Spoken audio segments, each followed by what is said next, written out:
Walay na sinating nga problema ang dakbayan sa tanggob kalabot sa gipahigayon nga final testing and sealing kagahapon para sa umaabot nga pinili ay karong Mayo 12. Malampuson nga dahidangat sa tagsatak sa polling center ang mga ECM kauban sa mga magtutudlo inubanan sa PNP padulong sa polling center ug magpabilin ang personel sa PNP nga magbantay sa mga automated counting machine hangtod sa adlaw sa piniliay.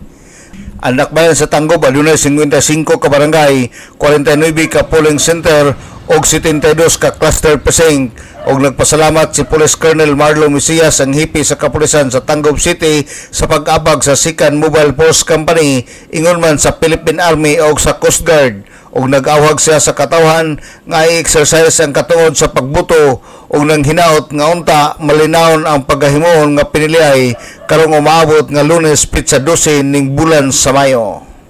Of course, kauban pud ang mga miyembro sa Philippine Army o sa Coast Guard ni tabang sila secure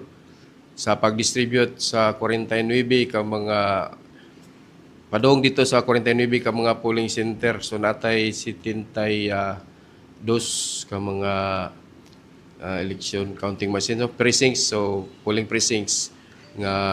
gi-assist yan nato. So far sa after nga mahatod siya sa kada presinto gi-conduct dayon ang field sitawag kani testing and sealing, so final testing and sealing og so far after adto mga udtong alas 12 nahuman gyud ang ilang final testing and sealing og deemed ready na ta para sa umaabot nga piliay. Especially ako pasalamat sa atong mga kauban sa Comelec, sa Joint Security Control Center, ato ang PNP, EFP, ang ato ang Coast Guard, atong DepEd,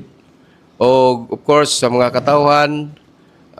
maniguro ta nga maka-exercise kita sa atong katungod, sa suffrage, sa pagbuto, sa atong angay nga pilion, o hinaot unta nga magmalinawon o maging honest, orderly, and peaceful ang atong eleksyon karong 2025.